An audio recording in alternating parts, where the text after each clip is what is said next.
Assalamualaikum warahmatullahi wabarakatuh. Salam sejahtera bagi kita semuanya. Semoga kita selalu dalam lindungan Allah Subhanahu wa taala, diberikan kesehatan, kebahagiaan, dan dimudahkan segala urusan oleh Allah Subhanahu wa taala Rabbil Ijati. Kawan-kawan, selamat berjumpa kembali dalam video pembelajaran mata kuliah Komunikasi Bisnis dan Keahlian Negosiasi Institut Ilmu Sosial dan Manajemen Siami, The Right Place for Your Better Future. Kali ini kita menginjak pada atau masuk pada chapter atau pertemuan ke-13. Materi kita kali ini adalah media lama dan media baru. Kawan-kawan, dalam dunia komunikasi maupun dunia bisnis, media merupakan salah satu sarana yang penting. Media adalah sarana kita menyampaikan beragam informasi atau pesan. Jika kita kembali kepada pengertian komunikasi sebagaimana disampaikan menurut Harold Laswell atau Everett M. Roger maupun Roger F. Miller, komunikasi adalah proses penyampaian pesan yang disengaja dari komunikator atau source atau pengirim atau sender kepada komunikan atau receiver atau penerima atau audiens atau dalam dunia bisnis adalah customer maupun pelanggan lewat suatu media. Ada efeknya dan ada tujuannya. Apa tujuannya? Yakni merubah kebiasaan agar komunikan atau audiens atau customer mengikuti apa yang kita inginkan. Kebiasaan atau tingkah laku dari komunikan atau audiens atau customer berubah sesuai yang kita atau komunikator inginkan. Dalam komunikasi bisnis, pesan-pesan yang kita kirimkan adalah pesan yang berkaitan dengan bisnis. Tujuan bisnis adalah profit, baik untuk diri kita maupun organisasi di mana kita berada. Sebagaimana tadi kita bahas, proses penyampaian pesan termasuk pesan bisnis memerlukan suatu media. Media adalah sarana pertukaran dan penyampaian informasi dari komunikator kepada komunikan. Dalam bahasa komunikasi, media itu adalah channel. Menurut Harold Laswell, komunikasi adalah say what to whom without channel without effect. Jadi, channel itu adalah medianya. Bicara soal media, kita mengenal media lama dan media baru. Media lama adalah teknologi produksi dan penyimpanan informasi yang dipilah menjadi dua kategori, yaitu media cetak dan media elektronik. Media cetak adalah media yang platformnya kertas, seperti majalah, koran, ataupun tabloid.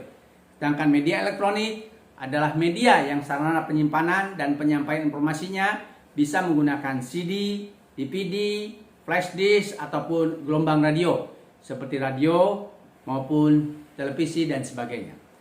Penggunaan media, terutama media cetak dan media elektronik ini didominasi oleh media massa. Mengingat jumlah sirkulasi produksi informasi media ini sangat tinggi, yaitu terdiri dari koran, majalah, ataupun tabloid. Sedangkan media elektronik seperti televisi dan juga radio. Sebelum tahun 2000, masyarakat belum terlalu mengenal media sosial. Meskipun media sosial sudah ada sejak tahun 1990-an. Atau kalau sekarang kita katakan media sosial itu masuk kepada media baru yang nanti akan kita bahas. Akibatnya, penyaluran untuk mensosialisasikan dan mengkonsumsi informasi kita dapat lakukan lewat media massa. Baik media massa independen. Apa itu media massa independen? Media massa yang tidak kita buat sendiri, tapi dibuat oleh sebuah organisasi, apakah itu perusahaan, LSM, ataupun yayasan. Jadi ada stafnya, ada krunya, ada wartawannya, dan harusnya tidak berafiliasi dengan kekuatan partai politik manapun. Namun demikian, media massa di Indonesia, organisasinya atau perusahaannya terkadang suka berafiliasi dengan salah satu kekuatan ataupun partai politik di Indonesia. Atau media massa internal atau perusahaan seperti in-house magazine. Apa sih yang dimaksud media massa internal atau in-house magazine, internal magazine? Media massa internal adalah media massa yang dikelola oleh organisasi itu sendiri, oleh perusahaan itu sendiri. Biasanya perusahaan-perusahaan besar mempunyai divisi humas. Nah, divisi humas inilah biasanya memproduksi in-house magazine atau internal magazine, apakah berbentuk koran atau berbentuk majalah di mana ada kru ataupun redaksinya tersendiri dan meliput berbagai macam kegiatan internal di perusahaannya untuk disampaikan kepada internal manajemen, kepada anggota keluarga dari perusahaan itu sendiri, baik itu direksi, komisaris, manajer, staf maupun anggota keluarga dari yang saya sebutkan tadi. Media massa memegang peranan penting baik dalam mensosialisasikan maupun meningkatkan citra dan organisasi atau institusi bisnis kita beserta produk, barang, dan jasa yang dihasilkannya. Media massa juga memegang peranan penting dalam membangun maupun mengarahkan opini publik, termasuk untuk mendukung keberadaan organisasi atau institusi kita beserta produk, barang, dan jasa yang dihasilkannya. Media massa juga memegang peranan penting untuk meningkatkan promosi dan penjualan produk, barang, dan jasa yang dihasilkan setiap institusi atau organisasi di mana kita berada. Penyebaran informasi untuk keperluan di atas dengan menggunakan media massa dapat dilakukan baik melalui produk atau saluran media massa berbentuk berita atau picture, surat pembaca maupun iklan. Namun demikian, penyebaran informasi baik untuk maksud sosialisasi, membangun opini publik, mengarahkan opini publik, peningkatan citra maupun promosi melalui media massa tidak semudah kita menggunakan media baru. Menyebarkan pesan melalui media lama, khususnya media massa, harus melalui wartawan. Kita harus mengundang dahulu wartawan. Setelah datang wartawan, kalau dia mau meliput dan melaporkan event ataupun peristiwa yang sedang terjadi di tempat kita, setelah itu dia harus melaporkan beritanya kepada redaktur. Tentu sebelumnya diedit dahulu oleh wartawan yang bersangkutan. Setelah beritanya sampai di redaktur, diedit lagi oleh redaktur atau editor. Itu pun belum tentu dimuat. Berita-berita yang sampai di meja redaktur dibawa ke rapat redaksi untuk dibahas apakah layak tayang atau tidak. Terkadang meskipun sudah diputuskan dalam rapat redaksi bahwa berita tersebut layak tayang, termasuk penentuan pemuatannya di halaman mana saja, berita atau picture tersebut bisa detik-detik terakhir dicabut, digantikan dengan iklan jika ada atau banyak iklan yang masuk. Katakanlah koran atau majalah tersebut sedang tidak ada iklan. Berita tersebut tidak serta-merta langsung dimuat di koran atau majalah, tapi harus melalui proses pembuatan dummy. Saat pembuatan dummy dilakukan, koreksi oleh redaktur pelaksana atau wakilnya. Setelah oke, baru dijadikan plat. Kemudian naik ke percetakan. Setelah dicetak oleh penerbit, dikirimkan ke distributor.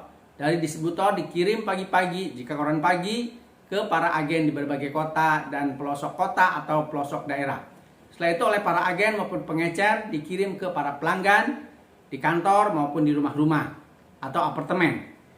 Itu bagi pembaca yang berlangganan. Sementara pembaca yang tidak berlangganan harus mencari di pengecer, kaki lima, atau pedagang koran keliling. Hal yang sama dilakukan media massa elektronik seperti televisi dan radio. Penyampaian informasi baik untuk berita maupun promosi tidak bisa kita langsung siarkan, melainkan tetap melalui reporter. Oleh reporter diolah lalu dikirim ke studio. Di studio diolah lagi alias diedit. Setelah diedit bawa ke rapat redaksi. Rapat redaksi menentukan apakah berita tersebut layak tayang atau tidak. Sekiranya layak tayang, akan diputuskan jam berapa dan dalam program apa berita tersebut ditayangkan. Nah, dalam media massa atau media lama kita mengenal namanya gatekeeper atau penjaga gawang. Jadi wartawan ataupun redaktur itulah yang disebut dengan gatekeeper yang menentukan apakah berita tersebut layak tayang atau layak disiarkan ke masyarakat atau tidak. Nah, selain editor maupun wartawan atau jurnalis, kita juga mengenal dalam rapat redaksi. Jadi editor, wartawan, dan rapat redaksi itu disebut juga dengan gatekeeper. Pemuatan dan pendistribusian media lama prosesnya panjang dan memakan waktu yang lama, namun membuka kesempatan kerja yang banyak. Karena itu, pembuatan dan pengedaran informasi di media lama membutuhkan biaya yang cukup banyak. Sekarang kita bicara media baru. Seiring dengan kemajuan teknologi informasi dan komunikasi, serta seiring dengan semakin terjangkaunya harga device atau perangkat atau handset sarana komunikasi dan informasi, diikuti dengan terciptanya software sarana komunikasi publik yang disebut media sosial, masyarakat dapat mendapatkan dan menyebarkan informasi. Masyarakat dapat menyebarkan informasi tidak sesulit dan tidak selama saat kita menggunakan media lama. Media baru itu sendiri sering disebut dengan media digital. Menurut Marshall McLuhan, media baru atau new media adalah perkembangan teknologi komunikasi yang dalam sejarahnya telah memperluas jangkauan komunikasi manusia. Di sisi lain, McLuhan menggunakan istilah media baru untuk mengartikan sesuatu yang sangat mirip yang dimaksudkan saat ini. Pendapat lain muncul dari Ronald Rice. Ronald Rice tahun 1984 mendefinisikan media baru sebagai teknologi komunikasi yang memfasilitasi dan memungkinkan untuk terjadinya interaktivitas antara pengguna dan informasi. Interaktivitas itu sendiri sebagian besarnya merupakan karakteristik dari media baru. Saat ini, media baru dipahami sebagai istilah yang memayungi penjelasan mengenai kondisi teknologi digital dan internet teraktual dan dampaknya terhadap budaya di sekitarnya. Atau disebut juga dengan revolusi digital. Munculnya media baru disebabkan, seperti yang tadi saya sampaikan, disebabkan 3 hal. Pertama, teknologi dan sarana komunikasi dan informasi sudah semakin baru dengan harga yang terjangkau.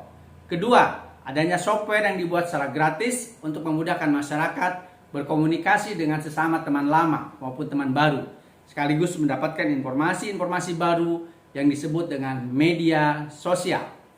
Jaringan internet yang semakin menjangkau berbagai pelosok dunia dengan biaya yang semakin murah. Apa itu media sosial? Media sosial itu sendiri adalah sebuah media online dengan para penggunanya bisa dengan mudah berpartisipasi atau berbagi dan menciptakan informasi atau isi seperti blog, jejaring sosial, wiki, forum, dan dunia virtual. Blog, jejaring sosial, dan wiki merupakan bentuk media sosial yang paling umum digunakan oleh masyarakat di seluruh dunia. Bahkan saat ini muncul media sosial yang dapat digunakan sebagai sarana hiburan dan saling menghibur, seperti TikTok dan yang lainnya. Baik media massa lama maupun media baru, keduanya memiliki persamaan, yaitu 1. Mendistribusikan informasi kepada khalayak. 2. Pesan yang disampaikan sifatnya umum. 3. Terbatasnya stimulasi alat indera. Dan 4. Adanya informasi dan pendidikan. 5. Adanya hubungan yang saling mempengaruhi. 6. Berdampak pada pengetahuan, persepsi, dan sikap orang-orang, memainkan peran penting dalam transmisi sikap, persepsi, kepercayaan, dan sebagai agen sosialisasi. Berikut ini beberapa karakteristik new media atau media digital. 1. Digital. Ciri khas karakteristik dari media baru yang pertama kali adalah digital. Maksudnya, semua data dan konten yang ada dalam media baru sebenarnya merupakan data-data yang bersifat digital dan bukan fisik seperti layaknya media lama. 2. Interaktivitas. Karakteristik kedua dari media baru adalah interaktif atau interaktivitas. Maksudnya, pada media baru memungkinkan semua orang, termasuk pembaca yang awam sekalipun, dapat terlibat langsung dalam proses diskusi atau saling mengomentari sebuah berita atau sebuah komentar dari seseorang tertentu di dalam suatu berita tersebut. Tidak peduli apakah Anda orang ahli atau bukan. Tidak peduli apakah profesi Anda, dan tidak peduli apakah Anda sudah dewasa atau belum. Ruang untuk terlibat dalam diskusi sangat luas karena terdapat fitur semacam komentar yang menyediakan akses untuk berinteraksi dengan media ataupun dengan orang lain. Ketiga, hipertekstual. Karakter berikutnya adalah hipertekstual. Maksudnya, pada media baru terdapat hiperteks yang memungkinkan pengguna untuk mengakses konten yang lain dengan cepat dengan hanya mengklik teks tersebut dengan menggunakan perangkat mouse ataupun dengan disentuh langsung pada gawai telepon genggam pintar atau smartphone. 4. Visual. Media baru merupakan media visual. Maksudnya, objek ataupun benda-benda yang kita klik, kita lihat dan seterusnya di media baru tidak memiliki objek fisik sebagaimana media massa yang lain seperti misalnya majalah dan koran. Identitas kita pun bisa dengan mudah kita buat di dunia media baru. Simulasi. Simulasi merupakan sebuah representasi dari suatu peristiwa atau suatu kejadian objek atau hal lain yang dapat menambah pemahaman terhadap hal tersebut tanpa harus memasuki atau mengalami kejadian atau benda asli secara langsung.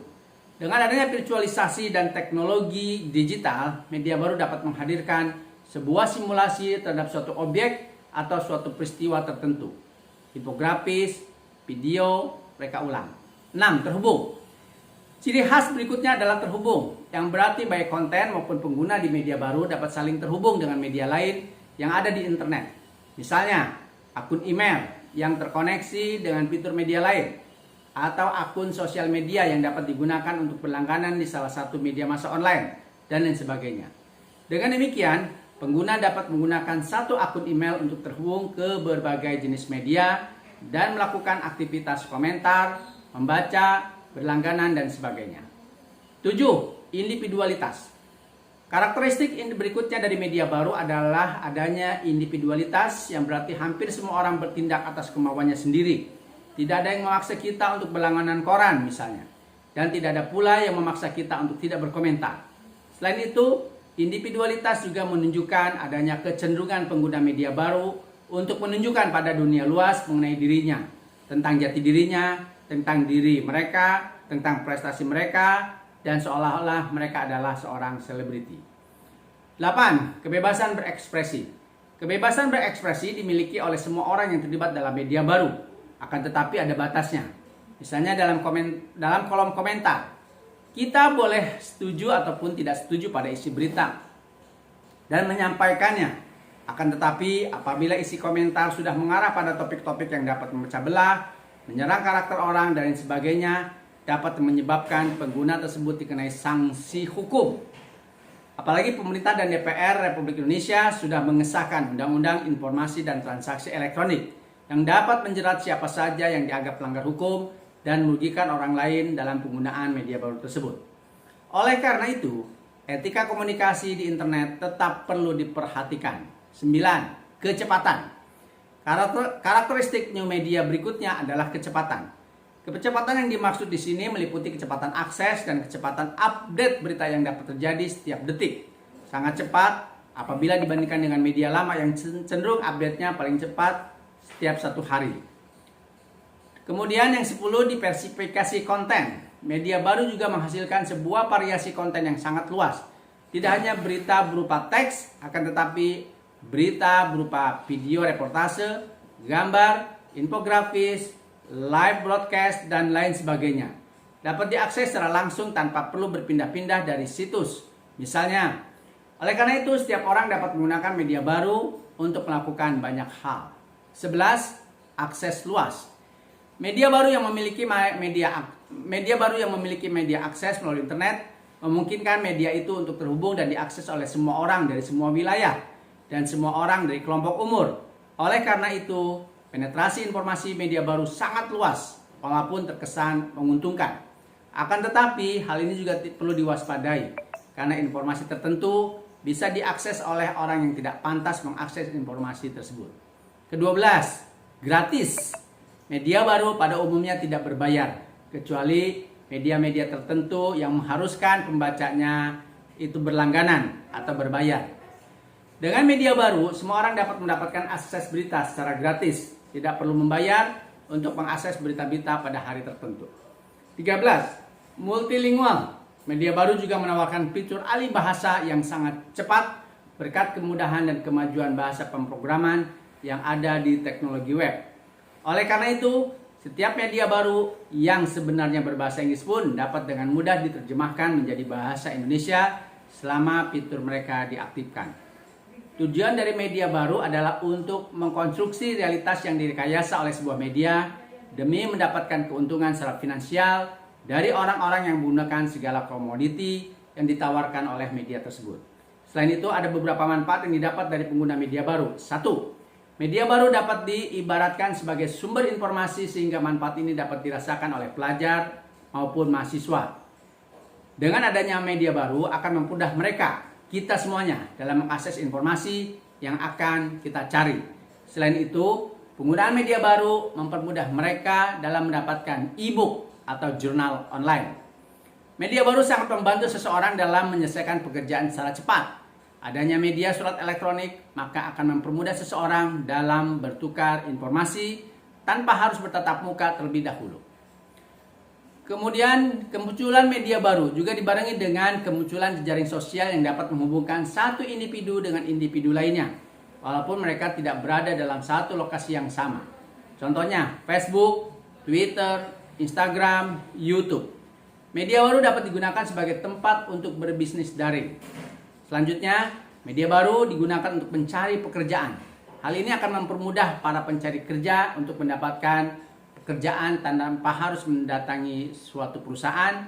Bahkan sekarang bisa melakukan tes masuk perusahaan tanpa harus kumpul di suatu tempat, tetapi bisa dilakukan di tempat-tempat yang berbeda secara online. Berikutnya adalah adanya fitur realitas virtual atau virtual reality, membuat seseorang dapat merasakan sesuatu seperti di kenyataan, seperti misalnya permainan yang menggunakan realitas. Adanya fitur realitas virtual membuat seseorang dapat merasakan sesuatu seperti di kenyataan, seperti misalnya permainan yang menggunakan realitas. Demikian kelebihan dan kelemahan dari media baru. Namun demikian, semuanya saling berhubungan. Nah, media baru lebih cenderung kepada media online ataupun media sosial. Media online atau media sosial juga berkaitan dengan media massa. Satu sama lain saling berhubungan. Terkadang ada informasi penting yang ada di media sosial atau menjadi sesuatu yang viral, itu akan diliput ataupun dikutip di media massa, baik media massa cetak atau media massa lama maupun media massa online yang masuk kategori media massa baru, media baru. Nah, sebaliknya, berita yang sedang hit di media massa seringkali dibicarakan juga di media sosial. Jadi, media baru dan media lama masih saling terkoneksi. Demikian juga media massa online, media massa dan media sosial satu sama lain saling berhubungan dan saling memanfaatkan. Semuanya memiliki keuntungan dan kepentingan-kepentingan tersendiri. Oleh sebab itu, saat ini semua institusi, entitas, organisasi itu pasti mempunyai atau menggunakan media baru maupun media lama. Untuk generasi-generasi tertentu, seperti generasi usia saya 50 tahun ke atas, masih belum bisa melepaskan dari kebiasaan lama mengkonsumsi atau menggunakan media baru. Sementara untuk generasi milenial, generasi X, generasi Z itu sudah sangat akrab dengan media baru, sehingga mungkin mereka tidak mengenal apa itu media lama. Demikian pembelajaran kali ini. Semoga bermanfaat bagi kita semuanya, khususnya bagi adik-adik mahasiswa yang mengampu mata kuliah komunikasi bisnis dan keahlian negosiasi. Dan tentu saja penggunaan media amat bermanfaat dalam rangka meningkatkan kemajuan organisasi bisnis kita. Kurang lebihnya mohon maaf. Kita akhiri dengan mengucapkan alhamdulillah. Billahi taufiq wal hidayah. Assalamualaikum.